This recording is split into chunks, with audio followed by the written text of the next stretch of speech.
Boa tarde, pastor. Meu nome é Cleiton, sou de Cuiabá, Mato Grosso, da IBN do Cristo Rei, Igreja Batista Nacional do Cristo Rei. Pastor, sobre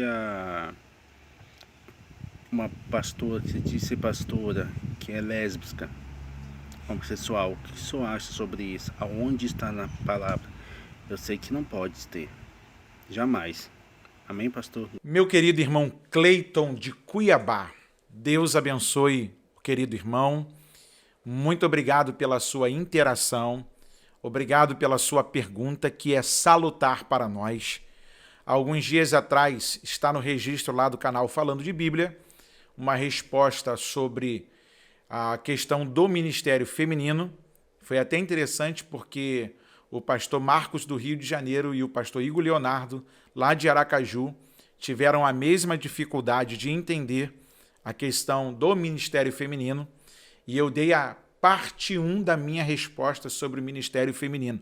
Virão outras respostas mais sobre esse assunto. Só que o Senhor traz à baila, nesse momento, uma questão que parece estar se tornando normal no nosso meio cristão. E aí vem a pergunta, como assim? A pergunta do meu irmão Cleiton de Cuiabá é que, além de uma pessoa se apoiar no ministério feminino, como uma liderança, ela ainda se diz uma pessoa homoafetiva. Se diz não, ela se declara.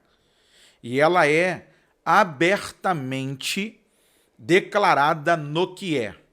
E aí, nós precisamos lembrar que ela já foi de livre curso, né, quando exercia um ministério da pregação, em um grande evento de cunho pentecostal no Brasil, nos Gideões Missionários da Última Hora. O nome dessa pastora é Lana Holden. Sim, eu tive a oportunidade de conhecer sua mãe, o testemunho de sua mãe, tive a oportunidade de ouvir de um grande amigo que a recebe sempre na Suíça, o pastor Heraldo de Jesus, que tem a amizade com a mãe da Lana, sobre a grandeza da fé que existe dentro desta mulher, sua mamãe. E hoje eu não consigo entender como alguém que já leu tanto a Bíblia, já foi respeitada no meio do movimento pentecostal, como alguns chamavam de grande pregadora, e que houve esse declínio tão grande da sua percepção bíblica. Porque as pessoas têm mania de fazerem algumas perguntas e falar assim, pastor, mas o senhor não vai ler o Antigo Testamento, o que Moisés escreveu lá em Levítico, não. Vamos à carta paulina, falando de Bíblia, capítulo de número 1 da carta de Paulo aos Romanos, a partir do verso 19. Porquanto o que de Deus se pode conhecer, nele se manifesta, porque Deus lhe o manifestou. 20. Porque as suas coisas invisíveis, desde a criação do mundo, tanto o seu eterno poder como a sua divindade, se entendem e claramente se veem pelas coisas que estão criadas, para que eles fiquem inexcusáveis. 21. Porquanto, tendo conhecido a Deus, não glorificaram como Deus, nem lhe deram graças, antes, em seus discursos se desvaneceram, e o seu coração insensato se obscureceu. Verso 22. Dizendo-se sábios, tornaram-se loucos. Eu vou repetir. Verso 22. Dizendo-se sábios, tornaram-se loucos. 23. E mudaram a glória do Deus incorruptível em semelhança da imagem de homem corruptível e de aves e de quadrúpedes e de répteis. Verso 24. Pelo que também Deus os entregou às concupiscências do seu coração, a imundícia, para desonrarem o seu corpo entre si. 25. Para mudarem a verdade de Deus em mentira. Verso 25. Pois mudaram a verdade de Deus em mentira, e honraram e serviram mais a criatura do que o Criador, que é bendito eternamente. Amém. Verso 26. Pelo que Deus os abandonou, grave isso, verso de número 26. Pelo que Deus abandonou, capítulo 1 de Romanos, versos 26. Pelo que Deus os abandonou, as paixões infames, porque até as suas mulheres mudaram o uso natural, no contrário à natureza. 27. E semelhantemente também os varões, deixando o uso natural da mulher, se inflamaram em sua sensualidade, uns para com os outros, varão com varão, cometendo torpeza e recebendo em si mesmo a recompensa que convinha ao seu erro. 28. E como eles se não importaram de ter conhecimento de Deus, assim Deus os entregou a um sentimento perverso para fazerem coisas que não convêm. Verso 29. Estando cheios de toda iniquidade, prostituição, malícia, avareza, maldade, cheios de inveja, homicídio, contenda, engano, malignidade.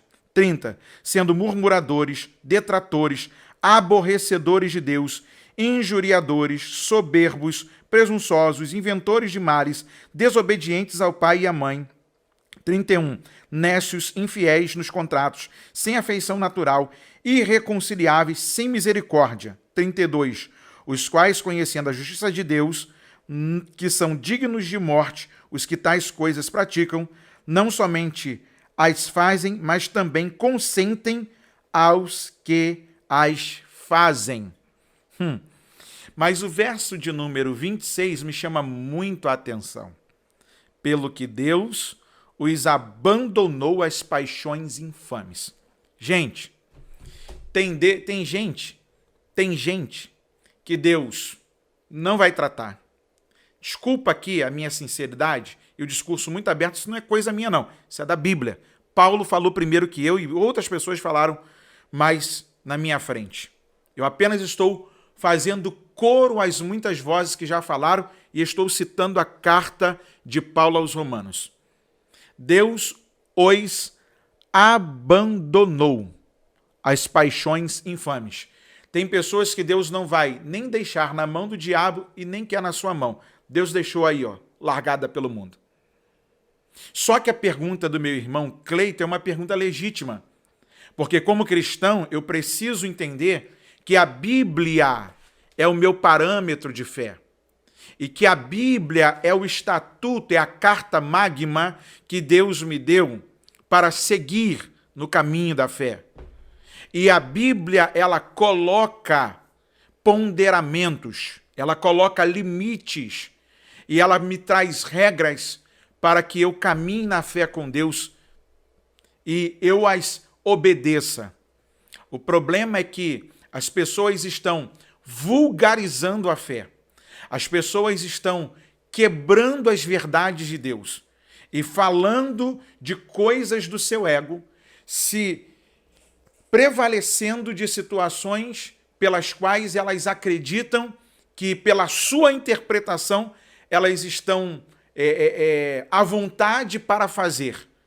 E a Bíblia diz que essas tais pessoas mudaram a glória de Deus incorruptível em semelhança da imagem de homem corruptível, pelo que também Deus as entregou às concupiscências do seu coração, e eles mudaram a verdade de Deus em mentira e honraram e serviram mais a criatura do que o Criador.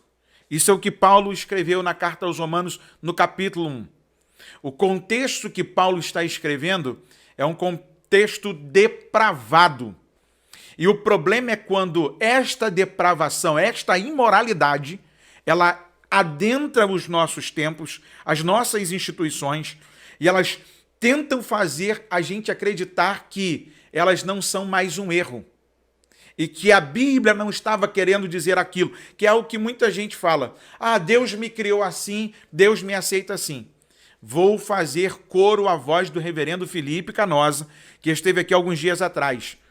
Nós aprendemos, Deus ama Deus ama o pecador, mas odeia o pecado. Eu vou repetir, Deus ama o pecador, mas odeia o pecado.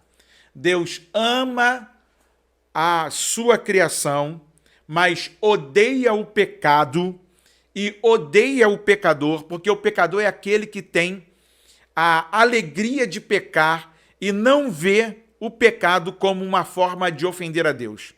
O pecado é muito mais do que desviar o curso. O pecado é ofender a Deus.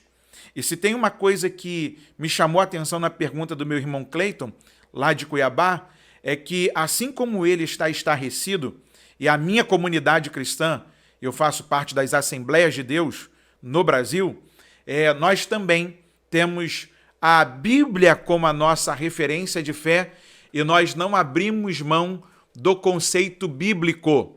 E no conceito bíblico, Deus criou homem e criou a mulher. Deus criou macho e criou fêmea. Deus não criou Adão e Ivo. Deus criou Adão e Eva. Deus fez uma criação perfeita para se juntarem um ao outro e assim procriarem, como foi a ordem do Criador. Então, respondendo ao meu irmão, eu acho um tanto complicado a gente dizer até mesmo que a tal pessoa pode usar o título de pastora, mesmo porque ela não deixa de ser uma liderança lá no meio em que ela convive, na sua comunidade pela qual ela lidera. Então, ela é pastora deles. Aqui, no meio nosso pelo qual nós convivemos, ela é uma pessoa que nós a consideramos, assim como nós, alvo da graça de Deus. E que se não se arrepender dos seus pecados, das suas ofensas diante de Deus, certamente Deus cumprirá tudo quanto já predeterminou na sua palavra. Então, é muito complicado já a gente fazer uma defesa do ministério feminino, quanto mais essa questão de ter a questão do lesbianismo e da homoafetividade. Então, olhando para a Bíblia e falando de Bíblia, cito Romanos capítulo 1, os homens e as mulheres deixaram o seu uso natural. Ou seja, eles perverteram as verdades de Deus. E esses tais, Deus os entregou às suas próprias paixões. Nem Deus quer, nem entregou na mão do diabo. Porque tem gente que fala assim, não, porque é o diabo. Tem coisa que não é o diabo, não. Tem coisa que é a vontade da sua carne. E aí a gente tem que parar de demonizar aquilo que é uma ação da nossa carne. E a carne, irmão, ela sempre vai tentar nos afastar de Deus. Deus abençoe meu irmão Cleiton, lá de Cuiabá, e a todos quantos ainda tinham essa dúvida, que o Espírito Santo continue ministrando no coração de vocês. A minha resposta é não.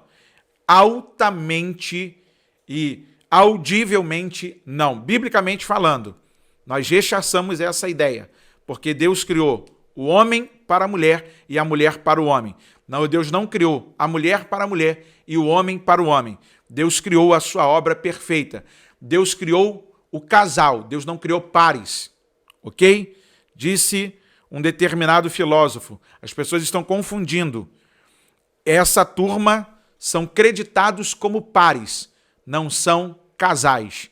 Deus abençoe. E lembrando a você que você pode fazer como o irmão Cleiton, enviar a sua pergunta, identificando de onde você está falando, fazendo lá o seu arrazoado, e aqui, do Falando de Bíblia, nós vamos responder a vocês. Deus abençoe. Até a próxima.